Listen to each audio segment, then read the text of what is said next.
Jesus. Jesus é o mesmo. Jesus é o mesmo.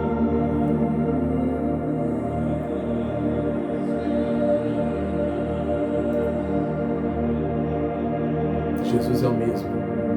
Deus é o mesmo. Deus é o mesmo ontem, Deus é o mesmo hoje. Deus é o mesmo sempre.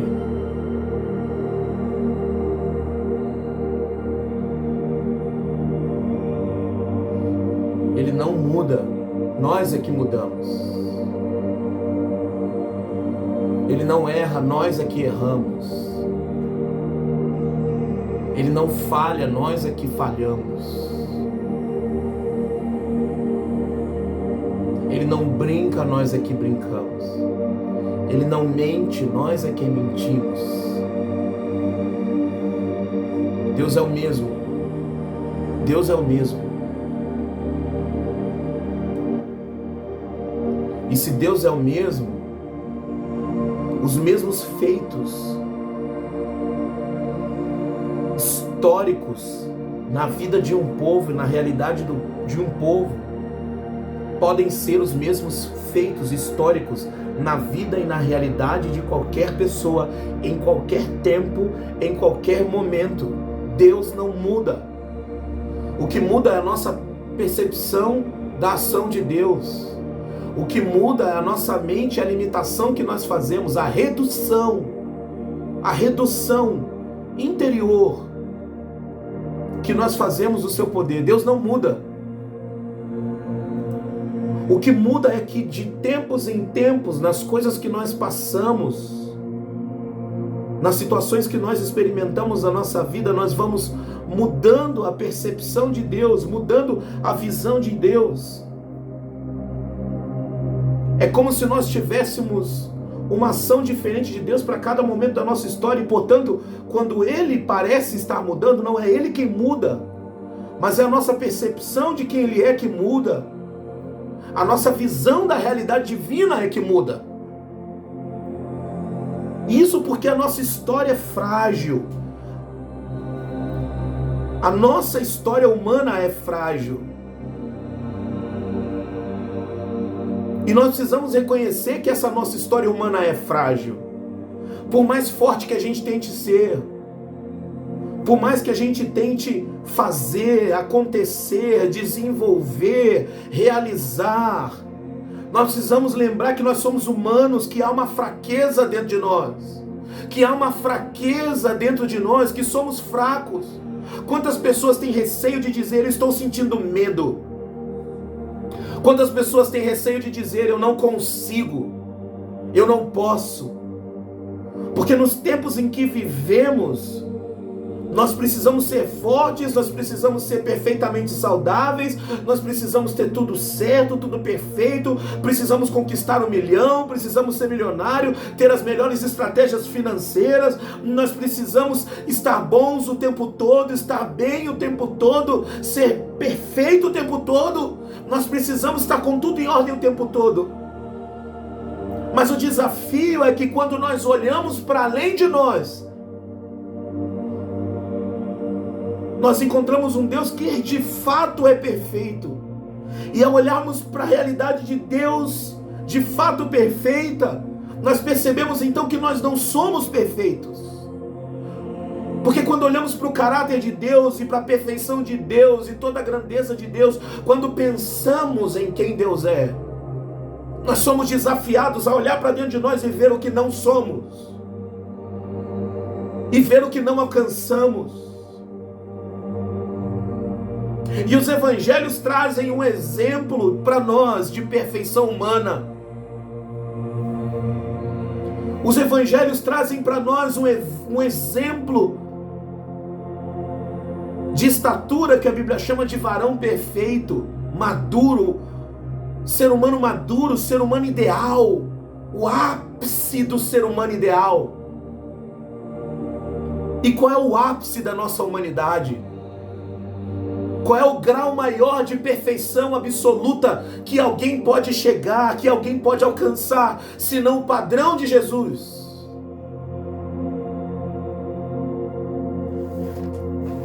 É exatamente isso que Paulo fala. Se a gente lê aqui o texto, Efésios capítulo 4, ele fala que toda a estrutura que existe dentro de uma igreja, ou dentro de um grupo que se reúne como igreja, apóstolos, profetas, pastores, evangelistas e mestres, tem um único objetivo. E o objetivo é que as pessoas sejam aperfeiçoadas, é que elas melhorem, é que elas evoluam, é que elas sejam diferentes, e o corpo de Cristo, que é a igreja, seja construído com essa saúde, com essa estrutura boa. E ele continua: até que todos cheguemos à unidade da fé, até que a gente alcance a mesma forma de pensar, um conhecimento completo do Filho de Deus. Olha o alvo, olha o objetivo. O objetivo de uma comunidade de fé, o objetivo de uma igreja segundo Paulo, o objetivo de ter ofícios diferentes, trabalhos diferentes dentro da igreja, dentro de um grupo, o objetivo de eu estar incluído dentro de um grupo, é o desenvolvimento, é o meu desempenho, é o meu amadurecimento, para que esse corpo seja um corpo que está construído, edificado. O objetivo de nós estarmos juntos num grupo, de uma igreja estar junto num grupo, é a edificação desse grupo como um corpo, para que todos cheguem à unidade da fé. A unidade da fé. Unidade da fé fala sobre compreensão única, fé única, mesma fé, mesmo sentimento de fé. E o que é fé? A certeza das coisas que se esperam e a comprovação de fatos que não se veem. A mesma certeza, a mesma comprovação. E mais o que? E até que a gente alcance o pleno conhecimento de Jesus, até que a gente compreenda de verdade quem Jesus é e alcance esse grau de plenitude, de entender, essa completude de entender quem Jesus é. E munidos dessa unidade de fé, dessa compreensão perfeita de quem Jesus é, a gente possa nós mesmos alcançar essa medida e essa estatura de varão perfeito, de pessoa perfeita. Não, a igreja não é um espaço para um momento. Não, a religião não é espaço para um momento. Não, os evangelhos não são sobre doses momentâneas de transformação. Deus é o mesmo. E se Ele é o mesmo, esse espaço, esse evangelho, essas palavras são mais do que doses momentâneas, místicas, que penetram a minha alma e me dão um senso de prazer momentâneo, passageiro. Se Deus é o mesmo e Ele não muda, e eu é que mudo, se eu olho para Deus e eu olho para Jesus e eu vejo essa perfeição de ser humano, essa grandiosidade de ser humano, e eu olho para mim e eu vejo imperfeição, então qual é a função da palavra? Qual é a função dos evangelhos? Qual é a função desse texto? Qual é a função de pessoas terem morrido por essa verdade, de terem narrado essas histórias? Qual é o objetivo? Qual é a função? Por que essas histórias existem? Se não exatamente para isso, se não para nos colocar diante de um espelho onde nós não vemos o nosso reflexo, mas o de Jesus.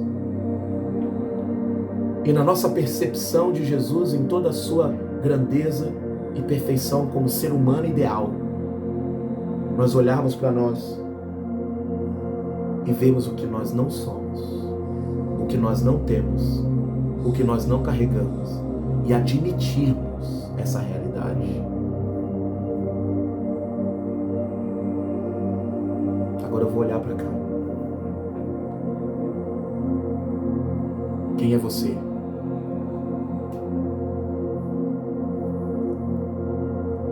Se um espelho fosse colocado diante de você e nesse espelho estivesse descritas as características de Jesus, você com as características de Jesus, como você se sentiria? Você já chegou a se olhar no espelho profundamente? Há pessoas que têm vergonha de olhar no espelho. de ver a sua própria imagem, como se sentissem observadas, percebidas por quem realmente as conhece. Um espelho com reflexo de Jesus pode revelar muitas coisas sobre a nossa alma, coisas que a gente não admite, medo que a gente sente, a raiva que a gente carrega, o rancor, o ódio, o desânimo, a tristeza, a angústia, a desesperança. Porque para o outro, a imagem que nós queremos construir não é a verdade. Porque no Instagram, a imagem que a gente constrói, no Facebook, nos status do WhatsApp, a imagem que a gente quer mostrar são de pessoas perfeitas, autossustentáveis, pessoas maravilhosas, independentes, aonde tudo está dando certo, tudo está bonito, tudo está do jeito que era para ser, mas quando nós deitamos a nossa cabeça na solidão do nosso quarto, no travesseiro, no chuveiro, enquanto a água cai sobre a nossa cabeça e sobre o nosso corpo, talvez muitos de nós estão, eu não consigo, admitindo.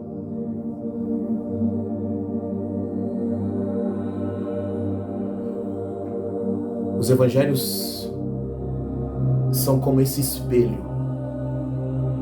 São como esse espelho que a gente olha e a gente se vê nesse espelho. E quando a gente se vê nesse espelho, a gente contempla aquilo que era pra gente ser e o que a gente não é.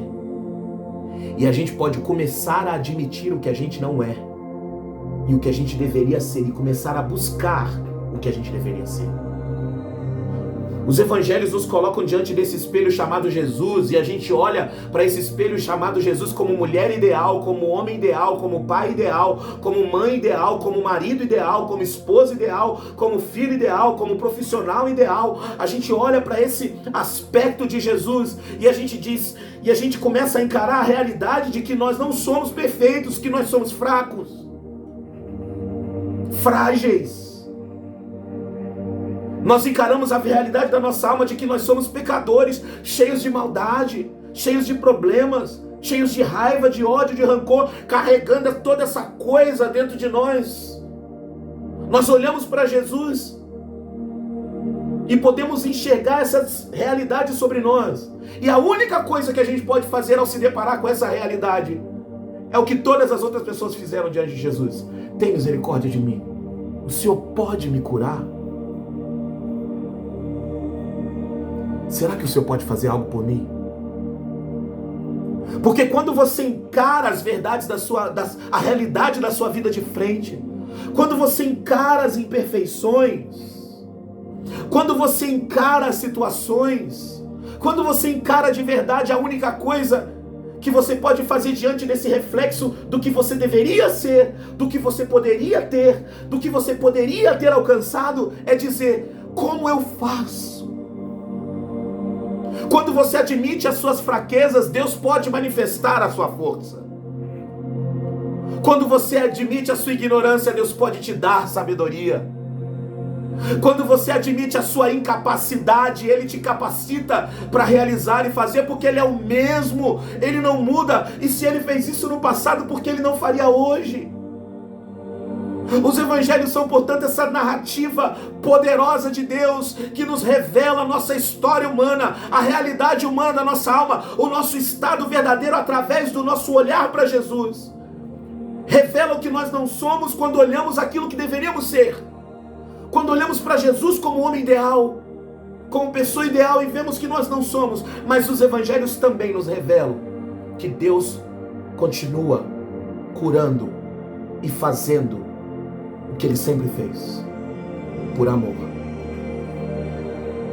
Os evangelhos revelam que Deus não muda, Deus é o mesmo.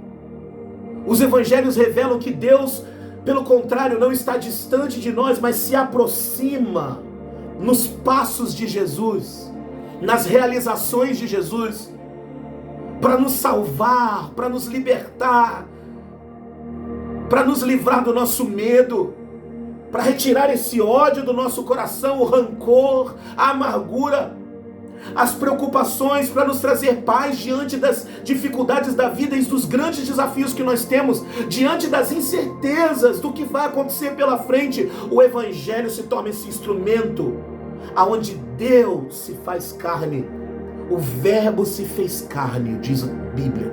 E como que isso aconteceu? O Verbo se fez carne e habitou entre nós. Como isso é possível? É possível porque Jesus é o Verbo. É possível porque Jesus estava com Deus e era Deus. É possível porque é isso que o texto está dizendo, estava no princípio com Deus. Todas as coisas foram feitas por intermédio dele. João capítulo 1. E sem ele nada do que foi feito se fez. Nele estava a vida, e essa vida era a luz dos homens. E a luz brilhou nas trevas, e as trevas não puderam permanecer.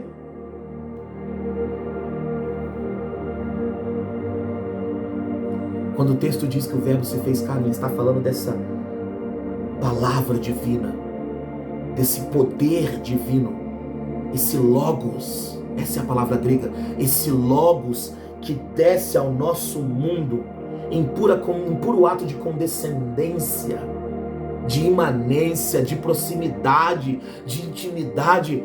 Ele desce à nossa realidade,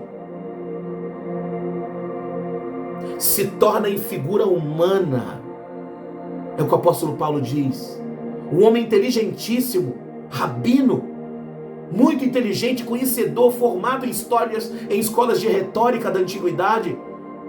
Paulo de Tarso era um grande homem, perseguiu cristãos, matou gente inocente, mas se converteu e se tornou pregador do evangelho com toda a sua eloquência da filosofia grega, com todo o seu conhecimento da sua época, de tal forma que mesmo os livros que ele escreve são difíceis de serem compreendidos. E Paulo vai falar que Jesus não teve por usurpação, ele não se aproveitou de ser igual a Deus. Antes se esvaziou, assumindo a forma de servo e reconhecido em figura humana como eu e você. Assim mesmo se humilhou, tornando-se obediente até a morte e morte de cruz. Jesus é essa figura humana que se equaliza, que se torna igual, que sente a nossa dor. Por isso é o espelho em que a gente olha e vê o que nós não somos, o que podemos ser. O que não somos e o que podemos ser. Mas ao mesmo tempo, Ele é a nossa salvação. Ele é a solução. Deus não muda. Deus não muda. Ele é o mesmo. E por que Ele não muda? Porque quando nós começamos a ler os evangelhos e Mateus começa a falar das curas de Jesus, logo após, quando Jesus termina o Sermão do Monte, em Mateus capítulo 7, Mateus capítulo 8 fala sobre a cura de um leproso. Ele pede para ser curado, então Jesus toca nele e diz: quero, seja limpo. E ele é curado da lepra. E então imediatamente quando Jesus entra em Cafarnaum, se apresenta um soldado romano, líder de 100 unidades, um sargento. E ali quando ele aparece, esse líder do exército romano, quando ele aparece, ele fala: o meu criado está em casa e não consegue levantar da cama, e ele está sofrendo muito. E Jesus disse: eu vou lá, eu vou curar ele. E esse homem diz: não precisa ir lá e curar ele, não precisa ir até na minha casa, porque eu sou um homem sujeito à autoridade, eu sei como funciona essa questão da autoridade. E eu mesmo tenho pessoas debaixo da minha autoridade. Essas pessoas dizem: vão. Se eu disser para elas vão lá, elas vão. Se eu disser para elas vem aqui, elas vêm. Então, Senhor, basta uma palavra, porque eu não sou digno de receber o Senhor na minha casa, mas basta uma palavra. Diga, eu sei que se o Senhor disser uma palavra, ele será curado. E Jesus fala: eu nunca vi fé como essa em Israel. Seja conforme a sua fé. E aquele homem é curado. Jesus cura um leproso. Jesus cura o servo do centurião. Jesus chega, você percebe que Jesus está descendo do monte, entra em Cafarnaum, que era o lugar onde ele morava depois de ter saído de Nazaré. E então ele entra, chega na casa de Pedro, um dos seus discípulos. E quando Jesus chega na casa de Pedro, a sogra dele está com febre, Jesus coloca as mãos, toca sobre ela, Jesus tomou-a pela mão e a febre a deixou. E aí, muitas pessoas até o fim daquele mesmo dia, levaram muitos enfermos, muitas pessoas que estavam com espíritos malignos, e ele só com a palavra, o texto diz, só com a palavra ele expeliu, ele anunciou e os demônios saíam. Só pela sua palavra. Só pela sua palavra. E como se não bastasse isso, Jesus então pega um barco, sai com os discípulos, e aí no meio da noite, do momento, começa a vir uma grande tempestade. Você se imagina cercado no meio do mar com uma tempestade? Muitos passaram por isso, a fazer pesca em alto mar. E aquela tempestade, e o barco se movimentando. Talvez o dia teria ficado escuro, noite, e eles ficam desesperados, e Jesus levanta, repreende os céus, e um grande milagre acontece. A tempestade vai embora. Autoridade sobre as doenças, autoridade sobre a natureza. E então Jesus vai para outra margem, a terra dos Gadarenos, a terra de Gadara, e ali tinham endemoniados. Aqueles homens, aquele demônio grita dentro daqueles homens. Jesus ordena que eles saem, vão para uma manada de porcos, aquela confusão toda naquela cidade, eles expulsam ele de lá, mas aqueles homens são libertos porque o estado deles é um estado completamente diferente do que sempre foi. Uma libertação do poder demoníaco sobre a vida deles. O que é isso? Autoridade sobre os demônios, autoridade sobre as doenças, autoridade sobre a natureza, autoridade sobre os demônios. E então Jesus entra no barco, volta para sua cidade, cruza de novo, provavelmente o mar da Galileia, volta para sua cidade, e ali levaram até ele um homem paralítico deitado num leito, e ele diz: seus pecados estão perdoados. As pessoas dizem: como é que esse homem pode fazer isso? Os fariseus disseram: isso é blasfêmia, só Deus pode perdoar pecados. Mas havia uma associação daquela enfermidade com o pecado, toda uma confusão de pensamentos, e Jesus fala assim: ué, o que é mais fácil dizer? Levanta-te e anda, ou estão perdoados seus pecados? Porque o que esse homem precisa é uma coisa só, uma mudança poderosa de vida. E o que ele está vivendo é por causa do pecado, é por causa do sofrimento, é por causa da maldade. Para que vocês saibam que o Filho do Homem, que eu tenho autoridade na terra, ele então vira e diz: levanta-te e anda. E aquele homem é curado. Autoridade sobre o pecado, autoridade na natureza, autoridade sobre os demônios, autoridade sobre as enfermidades. Deus não mudou. Esse é Jesus. Ou a gente crer nesse Jesus dos evangelhos, ou que sentido faz ir para a igreja? Para levantar a mão e sentir uma vibe gostosa de um momento? Que sentido faz ir para a igreja? Para sentar, assistir uma mensagem e logo na segunda-feira se esquecer dela? Que sentido faz seguir uma campanha para buscar uma bênção momentânea? Nós não seguimos a uma campanha, nós não seguimos a uma igreja. O meu convite para você: não siga uma igreja, não siga uma campanha, não siga apenas momentos ou doses momentâneas de espiritualidade ou de religiosidade, mas viva seguindo esse homem chamado Jesus, que representa o próprio Deus que não muda, que tem autoridade sobre as enfermidades, que tem autoridade sobre os demônios, que tem autoridade sobre a natureza, que tem autoridade sobre os pecados, que Ele é o único que pode fazer algo efetivo na vida humana, uma transformação aonde homem nenhum pode transformar, aonde remédio nenhum vai chegar, aonde moral nenhuma pode alcançar, e de uma forma que nenhum espírito maligno nunca mais vai tocar. Jesus é o mesmo ontem, hoje e eternamente. Já ouviu aquela expressão alfa e ômega? Duas letras do alfabeto grego. A primeira, alfa, a última, ômega. Ele é o início, ele é o fim. Se ele é o início, ele é o fim. É ele que cerca toda a história. E Ele é o mesmo na história, o mesmo do início, o mesmo do fim, Jesus. Admita suas imperfeições, as suas fraquezas. Admita as suas necessidades. Admita as suas limitações. Pare de tentar ser forte demais. Pare de tentar ser perfeito. Pare de tentar, pare.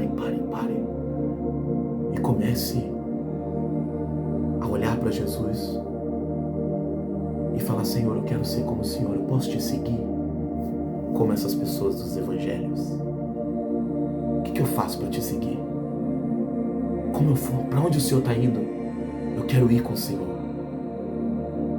Porque eu estou cansado, porque eu estou com medo, porque eu sou limitado, porque eu preciso de esperança, porque eu preciso de fé. Jesus, para onde o Senhor está indo?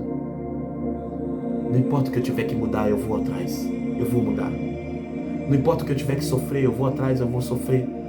Só me leva para onde o Senhor está indo.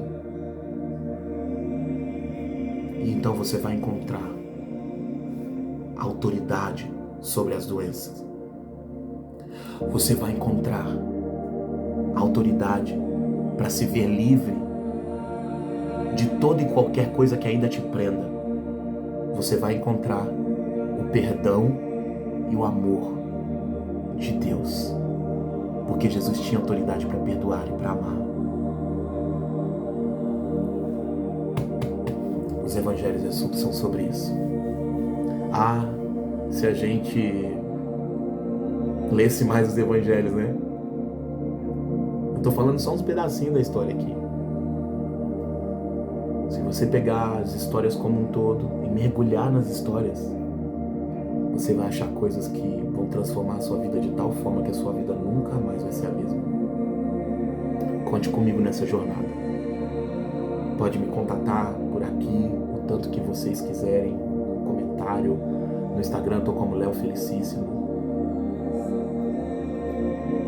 Se você é principalmente aqui de São José do Rio Preto, pode contar comigo nesse projeto de restauração da sua vida. É isso que Deus tem para você e para mim. Não só hoje, mas todos os dias.